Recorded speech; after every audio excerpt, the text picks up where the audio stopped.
எல்லோருக்கும் இனிய மாலை வணக்கம். மக்களை, இந்த வாரம் மீண்டும் கவலைப்படுவது நிறுத்துங்கள் நிகழ்ச்சி வழியாய் உங்களை சந்திப்பதில் மிகுந்த மகிழ்ச்சி. விசேஷமாய் சென்ற வாரம் துவங்கி, அதாவது 2 ஞாயிற்றுக்கிழமைகள், மிக சரியாய் நான் சொல்ல வேண்டுமானால் 19, மேலும் நேற்று இந்த 2 ஞாயிற்றுக்கிழமை அபிஷேகத்தினுடைய தண்ணீரின் மூலமாய், அதாவது அதிசயத்தின் துளி என்கிற தண்ணீரின் மூலமாய் விசுவாசினால் மக்களுடைய வாழ்க்கையிலே சரீர ரீதியாய் ஆவிக்குரிய விதத்திலும் அநேக அதிசயங்கள் நடந்து கொண்டிருப்பதை நாம் தொடர்ந்து பார்க்கிறோம். மக்கள் சாட்சி கொடுத்து கொண்டிருக்கிறார்கள். தேவன் இன்றும் அற்புதங்களை செய்ய வல்லவர், இன்றும் ஆண்டவர் செயல்படுகிறார் என்பதை நிரூபிக்கும் விதமாய் பல நேரம் மக்களுடைய மனநிலை என்ன, காலத்துல மட்டுமே ஆண்டவர் செயல்பட்டார் என்பது அநேகர் நினைப்பது உண்டு. ஆனால் உண்மை அதுவல். இன்றும் அப்படிப்பட்ட ஒரு விசுவாசம் வெளிப்படுத்தப்படுகிற சமயத்திலே தேவனுடைய சக்தி இன்றும் செயல்படுகிறது. இந்த நேரம் நம்முடைய ஆலயம் பொறுப்பேட்டையிலிருந்து ஒரு சிறப்பு அழைப்பு உங்களுக்காய் நான் காண்பிக்க விரும்புகிறேன். அங்கிருந்து போதகர் உங்களுக்காய் கொடுக்கிற இந்த அழைப்பை நீங்கள் பார்ப்பீர்கள். மேலும் அதனை தொடர்ந்து இந்த ஞாயிற்றுக்கிழமைகளிலே மக்கள் அனுபவித்த அபிஷேகத்தினுடைய அதிசயத்தின் துளியினால் அவர்களுடைய சரீரத்தில் ஏற்பட்ட ஆச்சரியமான அற்புதங்களுடைய சாட்சியின் தொகுப்பை நீங்கள் பார்க்கும்படி விரும்புகிறேன். இந்த அழைப்பை தொடர்ந்து அங்கே போதகர் எடுக்க போகிற சாட்சியை நீங்கள் கவனிப்பீர்கள். எல்லா கிளை சபையிலையும், இங்க தலைமை சபை மவுண்ட் ரோடியும் சரி, நம்முடைய எல்லா கிளை சபையிலும் சரி, இந்த அதிசயத்தின் ஒரு துளியினால் அநேக அற்புதங்கள், அடையாளங்கள் தேவன் செய்து கொண்டிருக்கிறார். நீங்களும் விசேஷமாய் சற்று நேரத்திலே வரவேற்கப்பட போகிறீர்கள். இதோ சாட்சி உங்களுக்காக. வணக்கம் பிரியமானவர்களே, குறுக்குப்பேட்டை ஆலயத்தில் இருக்கிற யூனிவர்சல் ஆலயத்தின் பீடத்திலிருந்து நான் இந்த நேரம் இந்த விசுவாசத்தினுடைய அழைப்பை உங்களுக்காக இந்த கொடுக்க விரும்புகிறேன்.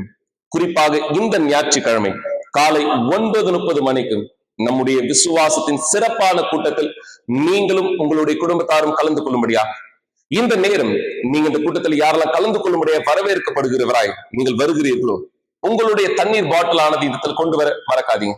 தேவன் அவர் தன் வார்த்தையில் இந்த சொன்னார்.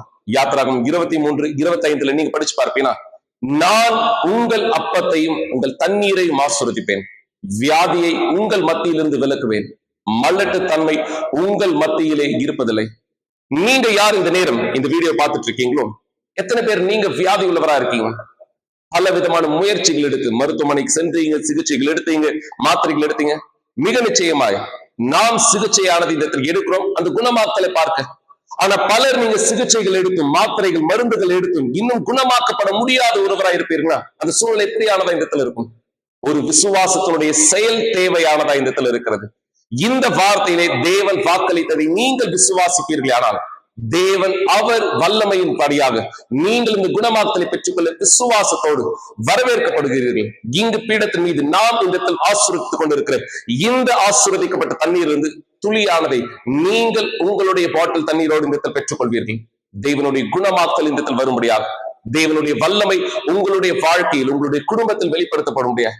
யார் உங்களுடைய வியாதிகளிலிருந்து இன்னும் குணமாக்கலை பெற்றுக்கொள்ள முடியாதவரா இருக்கீங்களோ, விசுவாசத்திலே தேவன் வாக்குத்தத்தத்தை நிறைவேறும்படியா இந்த குணமாக்கலை பெற்றுக்கொள்ள நீங்கள் வரவேற்கப்படுகிறீர்கள். இங்கு இந்த ஞாயிற்றுக்கிழமை காலை 9:30 மணி கூட்டத்தில் நான் உங்களோட இணைந்திருப்பேன். குறுக்குப்பேட்டை ஆலயத்தில் அல்லது நீங்க மற்ற பகுதியை சார்ந்தவரா இருக்கீங்கன்னா, நீங்க ஸ்கிரீன்ல பார்க்கிற இந்த தொலைபேசி எண்களிலும் கூட எங்களை தொடர்பு கொள்ளலாம். மிக நிச்சயமாய் மற்ற ஆலயங்கள், நம்முடைய கிளை சபைகளின் விவரங்களையும் நீங்கள் தெரிந்து கொள்ளும்படியாக, தேவனுடைய வல்லமையை உங்களுடைய வாழ்க்கை மீது நீங்கள் பெற்றுக் கொள்ளும்படியாக. மக்களே, குறுக்குப்பேட்டை ஆலயமானது நீங்க இந்த இடத்துல வர விரும்புறீங்கன்னா, ரயில் நிலையத்திற்கு மிக அருகில் கதவு எண் 106 வேலன் திருமண மாளிகை, முன்னாள் வேலன் திருமண மாளிகை, எண்ணூர் நெடுஞ்சாலை, குறுக்குப்பேட்டை, சென்னை 6,21,000. இந்த இடத்தில் நம்முடைய ஆலயமானது இருக்கிறது. நீங்கள் வரவேற்கப்படுகிறீர்கள். பல மக்கள் தேவனுடைய வல்லமையை தங்களுடைய வாழ்க்கையிலே பார்த்த அதே வரிசையில் நீங்களும் இந்த ஆசீர்வாதங்களை பெற்றுக் கொள்ளும்படியாக மிக நிச்சயமாக தேவன் உங்களை குணமாக்க வாக்களித்தது வெறும் வார்த்தையானதல்ல, அவர் அதை நிஜமாக்க விரும்புகிறார். தேவன் உங்களையும் உங்களுடைய வீட்டையும் உங்கள் வாழ்க்கையின் ஒவ்வொரு பகுதிகளையும் அதிகமாய் ஆசீர்வதிக்க அவர் வல்லமை வெளிப்படுத்தப்படட்டும். இயேசு கிறிஸ்துவின் பெயராலே நீங்கள் எங்களோடு ஒன்றிணையலாம். மக்களே, தேவன் உங்களை ஆசீர்வதிப்பாராக.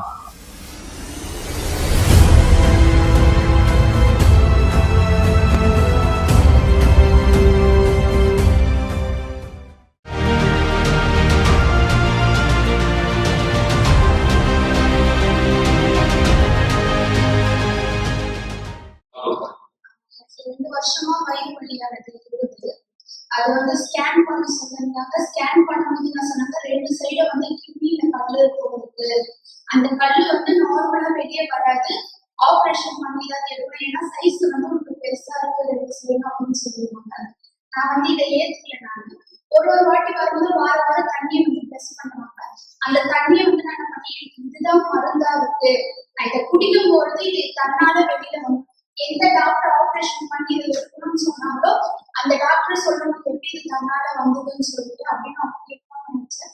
அதே மாதிரி தண்ணீரை பயன்படுத்தி நான் ஒவ்வொரு வாரமும் குடிக்கும் பொழுது எனக்கு ஃபீல் ஆச்சு, தேவை இங்க இருந்து நான் வெளியே போகும்போது எனக்கு இந்த பிரச்சனை இருக்கக்கூடாது. தண்ணி குடிச்ச கொஞ்ச நேரத்துல என்னாச்சு, எனக்கு மூவாவுக்கு வந்து எனக்கு ஃபீல் ஆச்சு. அது என்னாச்சு, வீட்டுக்கு போறதுக்குள்ளே வந்து அது கிளியர் ஆயிடுச்சு அந்த பிரச்சனை. இப்ப லாஸ்ட் டைம் நான் ஒரு ப்ராப்ளத்துக்காக நான் ஸ்கேன் பண்ணிருந்தேன். அதுல என்ன சொல்றாங்க, உங்க கல்லு 2 சைடும் கிடையாதுமா, நீ கல்லு பிரச்சனை இல்லை. அந்த கல்லானது இன்னும் இல்லை தண்ணீரான இந்த பயன்படுத்தின எப்படியாக என்ன பிரச்சனையானது தெய்வம் எந்த குணமாக்கலாம். வணக்கம், என் பேர் ரோஸ்லே. நான் வந்து 2 வருஷமா எனக்கு சிசரிங் பண்ணும்போது வலி குறையவே இல்லை. 2 வருஷமாவே இருந்துச்சு. எனக்கு அடிவயிறும் சிசரிங் பண்ண இடமும் ரொம்ப வலியாவே இருந்தது. நிக்க கூட முடியாம இருந்தது. ஒரு 5 நிமிஷம் மேல நிற்க முடியாது. அந்த மாதிரியே வலி இருந்துட்டே இருந்தது. 3 வருஷம் கிட்ட ஆகும்போது இன்னமும் வலி சரியாகாம இருக்குது. போன வாரம் முழுக்க எனக்கு வலியா தான் இருந்தது. இந்த பிரேயர் பண்ண தண்ணி குடிச்ச உடனே எனக்கு வலியே இல்லை, சுத்தமா அந்த வலியே இல்லை. இந்த அடிவயிறு தான் எனக்கு என்னமோ உள்ள ஏதோ ஆகுதோ, இன்ஃபெக்ஷன் ஆகுதோ அப்படின்னு பயம் இருந்தது. ரொம்ப வீக்கமா இருந்தது. எதுவுமே இல்லை. 3 வருஷம் இந்த வலியாக இருந்தது. இந்த தண்ணீரால் ஆஸ்பத்திரி எப்படியாக இந்த தண்ணீர் ஆஸ்பத்திரி கேட்டது. எந்த விசுவாச தண்ணீர் பயன்படுத்தும்? நான் பிரேயர் பண்ணி தான் விஷயம் குடிச்சேன். நீ இந்த வலி இருக்கக்கூடாது, உங்களுக்கு எந்த பிரச்சனையும் இருக்கக்கூடாது, நான் எதுவுமே ஹாஸ்பிட்டல் போக மாட்டேன், அப்பத்துல இருந்து நான் போக மாட்டேன், நான் இன்னும் இதுக்காகவும் நான் ட்ரீட்மெண்ட் எடுக்கக்கூடாது, நான் அந்த தண்ணி குடிக்கும் போது எனக்கு குணமாகுதல் வேணும் அப்படின்னு. இந்த குணமாக நடந்ததா? வலி இல்லையா? யாரும் சொல்லி கவலாமா? நீ இல்லையா?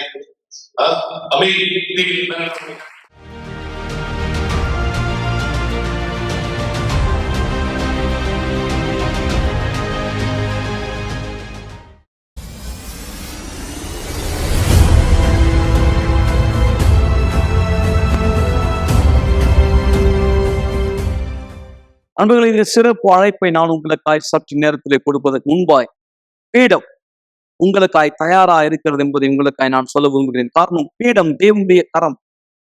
யாரெல்லாம் அந்த கரத்திலே தன்னுடைய கவலைகளை ஒப்படைக்கிறார், வாழ்க்கை சூழ்நிலைகளை ஒப்படைக்கிறார், ஒருபோதும் அவர் அதே போல் திரும்பி செல்வதில்லை. இது வெறும் சரீர வியாதி குணமடைவது மாத்திரமல்ல, நீங்கள் ஆவிக்குரிய பிரச்சனையால் பாதிக்கப்பட்ட ஒருவரா, செய்வினையினால, பயத்தினால, தற்கொலை எண்ணத்தினால, மன அழுத்தத்தினால, நீங்களோ அல்லது உங்கள் குடும்பத்தை சேர்ந்தவர், உங்களுக்கு தெரிந்தவர் யாராக இருந்தால், நீங்கள் ஆவிக்குரிய தாக்கத்தால் பாதிக்கப்பட்டாலும் கூட கர்த்தருடைய கரம் விசுவாசிக்கிறவர்களுக்கு செயல்படும். நீங்கள் ஆவிக்குரிய பாதிப்பிலிருந்தும் விடுதலையாக்கப்பட முடியும் இந்த விசேஷமான ஜெபத்தில். இதோ உங்களுக்கான இன்னொரு சாட்சி. நேரம் கீழே உள்ள தொலைபேசி எண்ணை குறிப்பிடுத்திக் கொள்ளுங்கள். இப்பொழுதும் நீங்கள் எங்களை தொடர்பு கொள்ளலாம். போதகர் ஒருவர் தயாரா இருப்பார். ஊழியக்காரர் உங்களுடைய அழைப்பை ஏற்கும்படி உங்களுக்கான ஆலோசனை வழிகாட்டுதலை கொடுக்க வேண்டும்.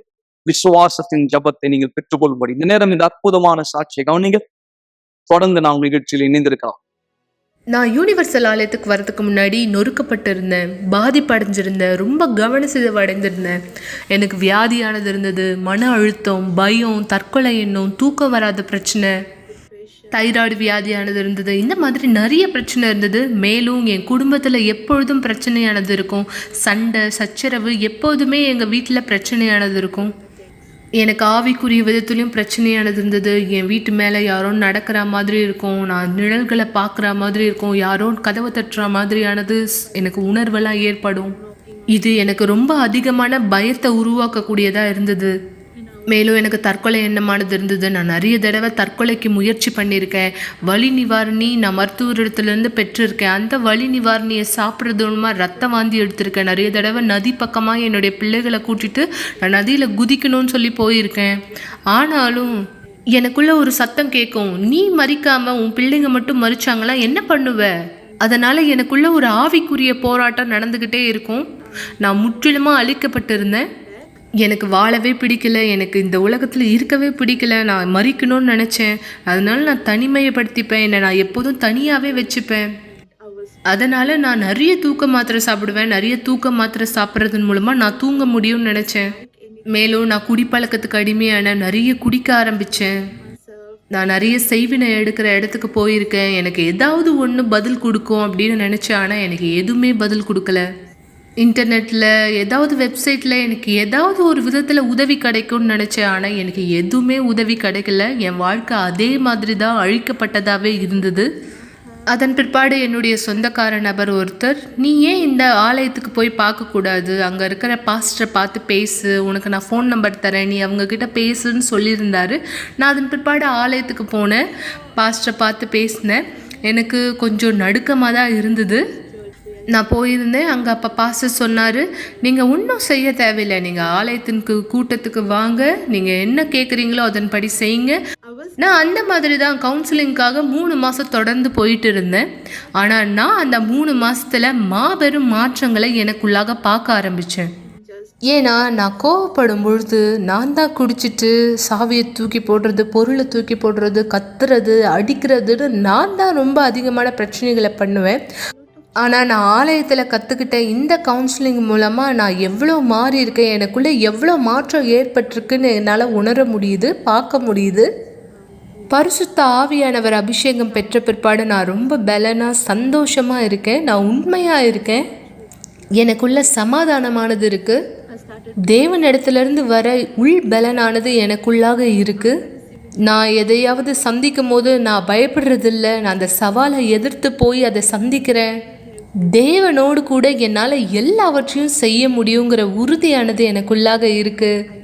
தேவனோட பீடத்தின் மீது என்னுடைய வாழ்க்கையை கொடுத்த பிற்பாடு என் வாழ்க்கை உண்மையாகவே ஆசீர்வாதமாக இருக்குது.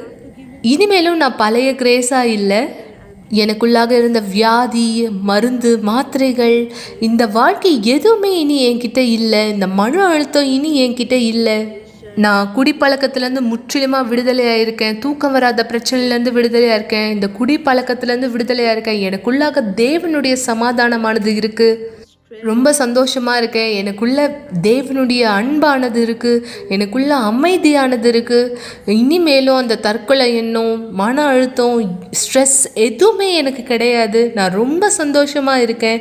இது தேவனுடைய பலத்தினால மாத்திரம்தான் நடந்தது. நல்லது நண்பர்களே, இந்த சமயத்துல இந்த தொடர் சாட்சிகளை கவனித்து கொண்டு வந்த நீங்கள் ஒரு விசேஷமான சாட்சியினுடைய நோக்கத்தை அறிந்து கொள்ளும்படி நான் விரும்புகிறேன். பொதுவாய் மக்களுடைய மனப்பான்மை என்ன? அதாவது தேவன் தன் வாழ்க்கையில ஒரு மாயாஜாலம் செய்ய வேண்டும். அதாவது சில விஷயங்கள் தானே நடக்கணும் அப்படின்னு மக்கள் எதிர்பார்ப்பது உண்டு. ஆனால் என்றைக்கு கர்த்தர் மனுஷனை உலகத்துல படைத்தாரோ அந்த நாள் முதல் தேவன் மனுஷனோடு சேர்ந்து, அதாவது ஒரு உடன்படிக்கை என்று சொல்லலாம். ஒரு உடன்படிக்கை மிக சரியான வார்த்தைதான். மனுஷனோடு தேவனுடைய உடன்படிக்கை அல்லது தேவனோடு மனுஷனுடைய உடன்படிக்கை. அதாவது மனுஷனோட சேர்ந்து கர்த்தர் செயல்படுகிறார். அவன் வாழ்க்கை தரத்தை மாற்ற என்றைக்கு அவர் மனுஷனை உருவாக்கினார்.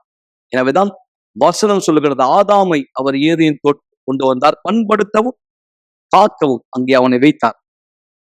அவர் தோட்டத்தை உண்டாக்கினார். ஆனா அந்த வேலைகளை, அதை பண்படுத்தக்கூடிய வேலைகளை, காக்கக்கூடிய வேலை ஆதாம கையில கொடுத்து. எனவே உங்க வாழ்க்கை தரம் மாற முடியும்.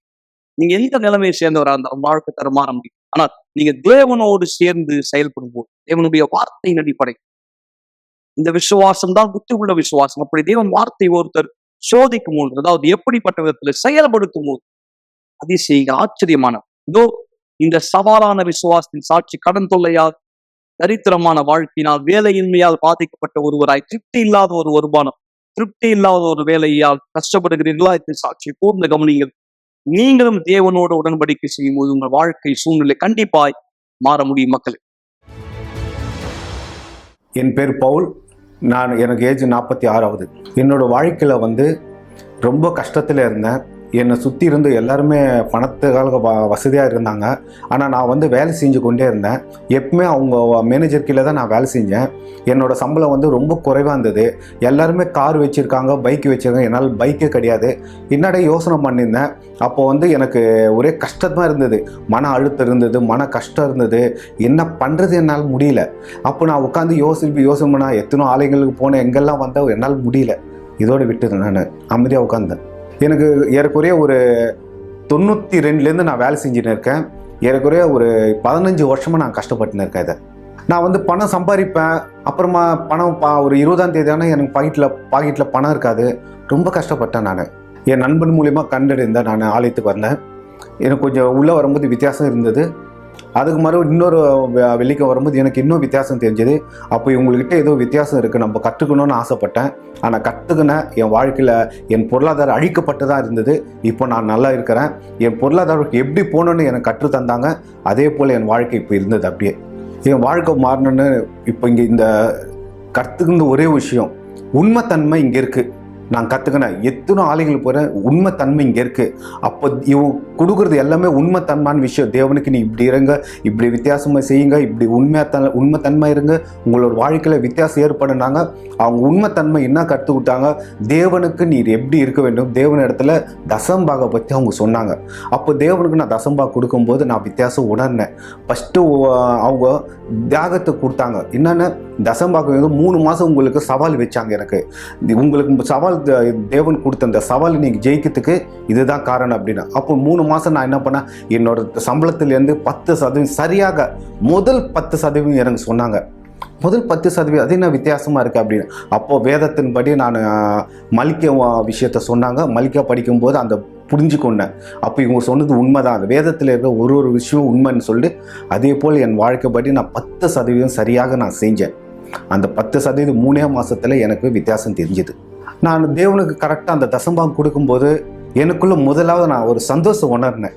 என்னடா அது அப்படின்னா, எனக்குள்ளே ஏதோ ஒரு பணம் இருக்கிற மாதிரியே, எனக்குள்ளே ஒரு தெம்பு இருக்கிற மாதிரியே இன்னும் உணர்னேன். அப்போது எனக்குள்ளே வந்து ஒரு பலம் இருக்குது. அந்த பலத்தை நான் வந்து செயல்படுத்தணும். அப்போ வந்து ஆக்ஷன், அதாவது முடிவு எடுக்கிறது தைரியம் வந்தது. ஒரு பொருள் எடுக்கணும்னா தயங்குவேன். ஆனால் தேவனுக்கு நான் உண்மையாக இருக்கும்போது தேவன் வந்து என் கூட இருந்த மாதிரி உணர்னேன். அந்த வேலை நான் செஞ்சேன் கரெக்டாக. அப்போ வந்து பைக்கை வாங்கிறதுக்கு தயங்கினேன். பைக்கு வாங்கிறதுக்கு எப்படி தயங்கினா, 60,000 ரூபாய்க்கு என்னால் பைக் வாங்க முடியும், என்னோட சம்பளம் குறைவாக இருந்தது அப்படின்னு. அப்போது தேவன் எனக்கு ஒரு ஆலோசனை கொடுத்தாரு.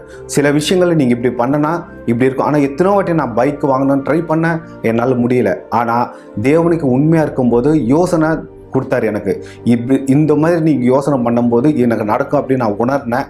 அதே போல் அந்த ஆலோசனை பண்ணி நான் நடந்தேன். என்னோட பகரம் பேங்க்கில் சேவிங் பண்ண சொன்னது மைண்டு யோசனை வந்தது எனக்கு. பேங்க்கில் சேவ் பண்ண நேரடியாக பைக்கை வாங்கிறதுக்கு நண்பன் மூலிமா போனேன். முழு காசு கொடுத்துட்டு நான் பைக்கை பர்ச்சேஸ் பண்ணேன்.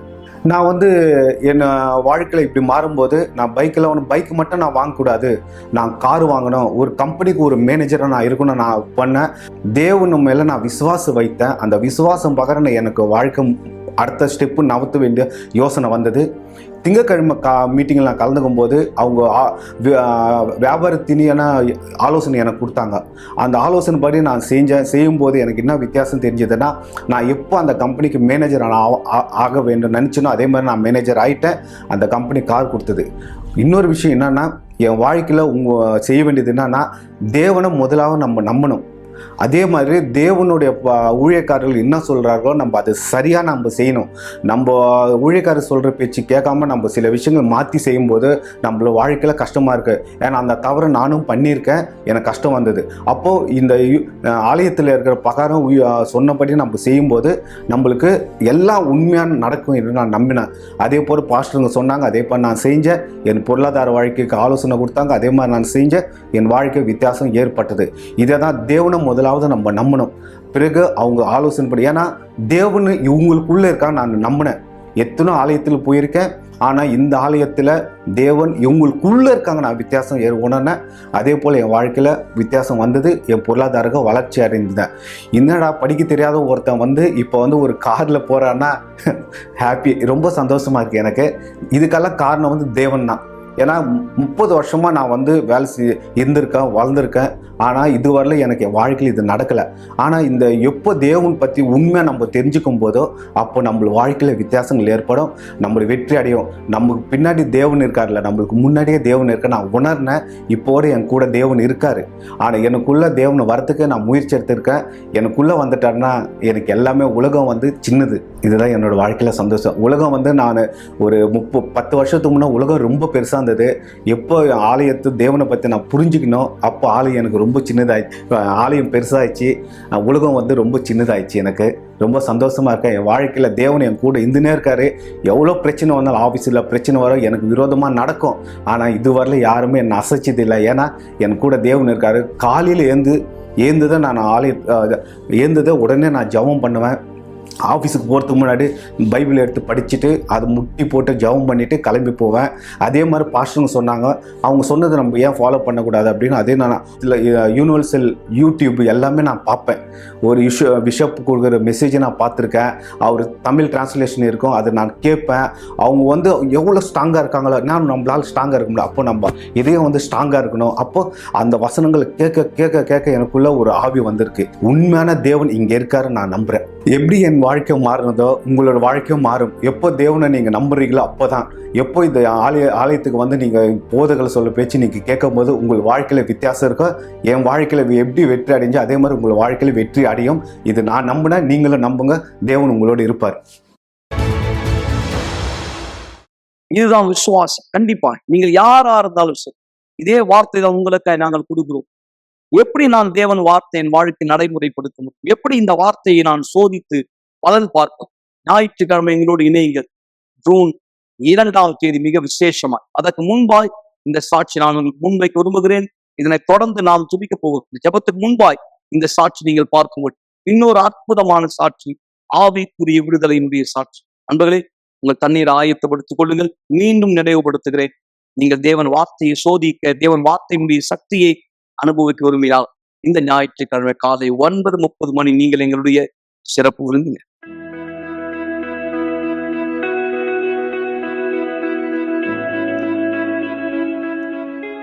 நான் ஒரு கெட்ட பழக்கத்தினுடைய வாழ்க்கை வாழ்ந்து கொண்டிருந்தேன். குடித்து கொண்டிருந்தேன், சூதாடி கொண்டிருந்தேன். என் வாழ்க்கையினுடைய மோசமான பகுதியாக நான் சொல்வது என்னுடைய திருமண வாழ்க்கை. என் மனைவியோடு எனக்கு இருந்த உறவின் முறை. நான் சந்தோஷத்தை தேடி கொண்டிருந்தேன். நான் எனக்கும் என் மனைவிக்கும் இடையிலே பிரச்சனைகளை உருவாக்கக்கூடியவனாக இருந்தேன். என்னுடைய திருமண வாழ்க்கையானது முறிந்து போகக்கூடிய ஒரு நிலைமையில் இருந்தது.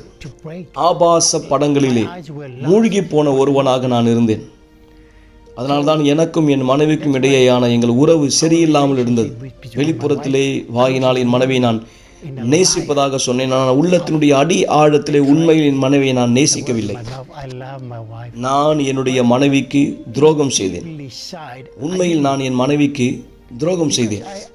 நான் விபச்சாரத்திலே ஈடுபட்டேன். எனக்கும் என் மனைவிக்கும் இடையே இருந்த உறவை நான் முறித்தேன். எங்கள் திருமணமானது அழிக்கப்பட்டது. ஏனென்றால் எனக்குள் இருந்த அந்த கெட்ட பழக்கம் என்பது ஆபாச படம் பார்ப்பது. நான் குடிப்பேன், அது மட்டுமின்றி போதை அடிப்பேன். ஒவ்வொரு முறை நாங்கள் பார்ட்டி கொண்டாடும் பொழுது நான் வேலை முடிந்து நேரடியாக வீட்டுக்கு செல்ல மாட்டேன். நாங்கள் எல்லோரும் ஒரு இடத்திலே ஒன்று கூடி அங்கே பார்ட்டி கொண்டாடுவோம். இரவு துவங்கி காலை வரையில்.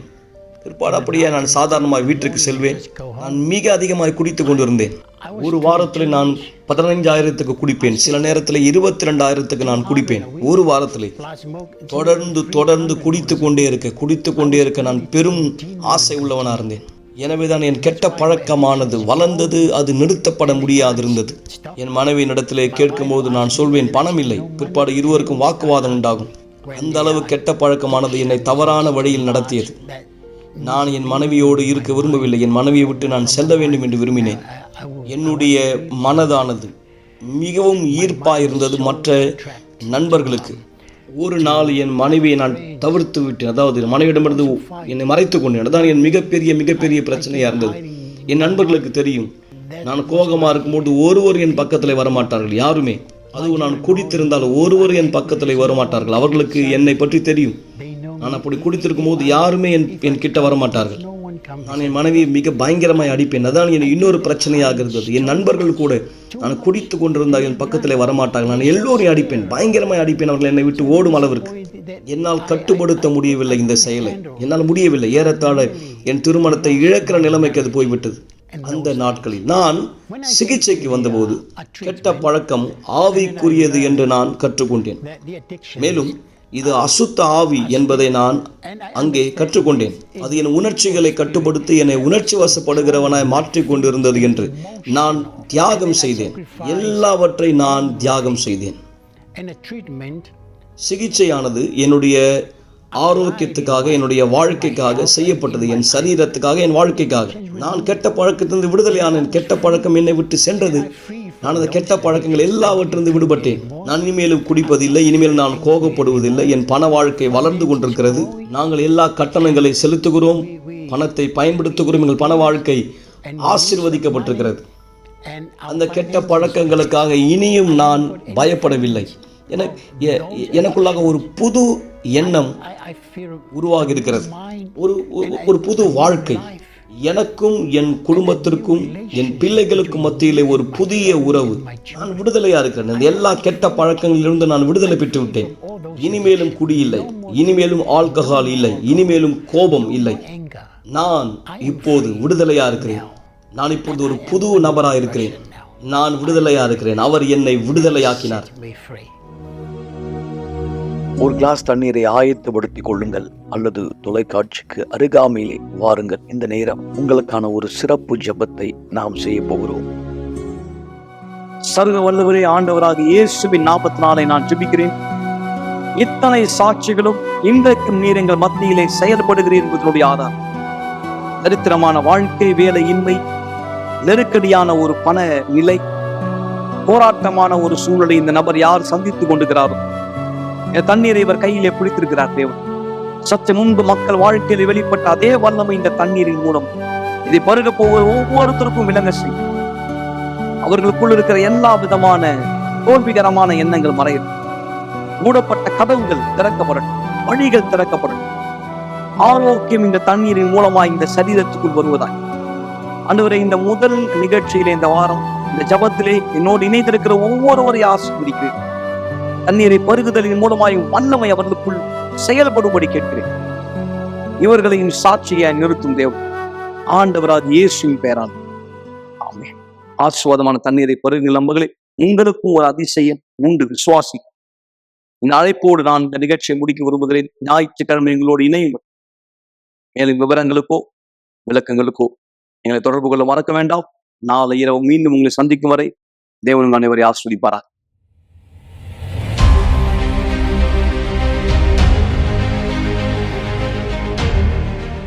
கவலைப்படுவதை நிறுத்துங்கள் நிகழ்ச்சியை பார்த்து கொண்டிருக்கிற மக்கள் எல்லோரும் மீண்டும் என்னுடைய இனிய மாலை வணக்கம். இந்த நேரம் நான் நம்முடைய தலைமை சபை மவுண்ட் ரோடிலே யூனிவர்சல் ஆலயத்தினுடைய நுழைவாயிலே நிறுத்து ஞாயிற்றுக்கிழமை அதி அற்புதமான சாட்சிகளை மக்கள் அனுபவித்தார்கள். மே 19ஆம் தேதி அதிசயற்றும் ஒரு துளி அவர்கள் கொண்டு வந்த தண்ணீர் பாட்டிலே விடப்பட்டது. தீர்க்க முடியாத வியாதி, தீராத நோய்கள், தாங்க முடியாத வலிகள், ஊக்கமின்மைகள், கெட்ட கனவுகள், மன அழுத்தம், ஐயம், இப்படி பலவிதமான ஆவிக்குரிய தாக்கத்தினால் பாதிக்கப்பட்ட மக்கள் ஞாயிற்றுக்கிழமை அநேக அடையாளங்களை, அதிசயங்களை, அற்புதங்களை அனுபவித்தார்கள் இந்த அதிசயத்தின் துளியின் மூலமாக. எனவே இந்த நிகழ்ச்சி பார்க்கிற உங்களை நான் விசேஷமாய் வரவேற்கிறேன். இந்த ஞாயிற்றுக்கிழமை நீங்கள் ஒரு பாட்டில் தண்ணீர் எடுத்துக்கொண்டு வருவீர்கள். இங்கே இந்த இடத்திலே உங்களுக்கான அதிசயம் காத்திருக்கிறது மக்களே. வசனம் சொல்லுகிறது, விசுவாசிக்கிறவர்களுக்கு எல்லாம் கூடும். விசுவாசிக்கிறவர்களுக்கு அடையாளங்கள் நடைபெறும். எனவே உங்களுக்கு ஒரு அடையாளம் தேவையா? நீங்கள் விசுவாசிக்கிறீர்களா? இது உங்களுக்கான இடம். இந்த ஞாயிற்றுக்கிழமை காலை 9:30 மணி நீங்கள் எங்கள் சிறப்பு விருந்தினர் முற்றிலும் இலவசமாய் ஒரு பாட்டில் தண்ணீர் ஆயத்தப்படுத்துங்கள். அதை சேர்த்து ஒரு துளியை பெற்றுக்கொள்ளும்படி நீங்கள் அடுத்த சாட்சியாய் மாறுபடுங்கள்.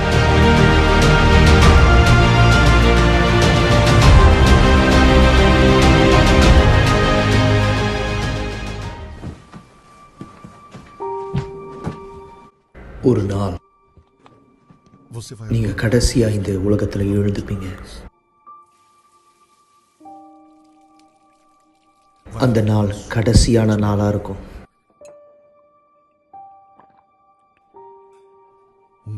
கடைசியா ஒரு முறை நீங்க காலை உணவை சாப்பிடுவீங்க.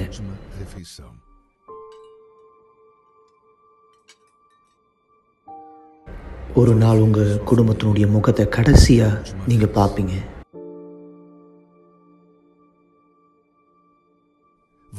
உங்களுடைய கடைசியான வார்த்தையை சொல்லுவீங்க. உங்களுடைய கண்கள் கடைசியா ஒரு முறை சிமிட்டும்.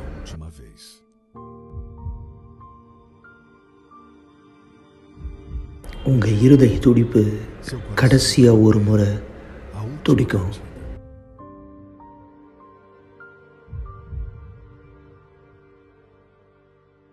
நீங்க கடைசியா ஒரு முறை மூச்சை இழுத்து விடுவீங்க.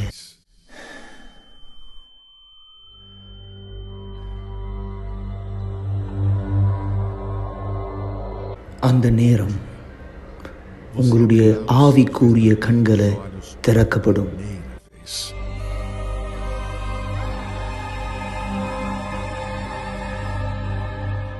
அந்த நேரத்தில் நீங்க புரிஞ்சுப்பீங்க எந்த அளவுக்கு உங்களுடைய ஆத்மா உண்மையானது அப்படின்னு.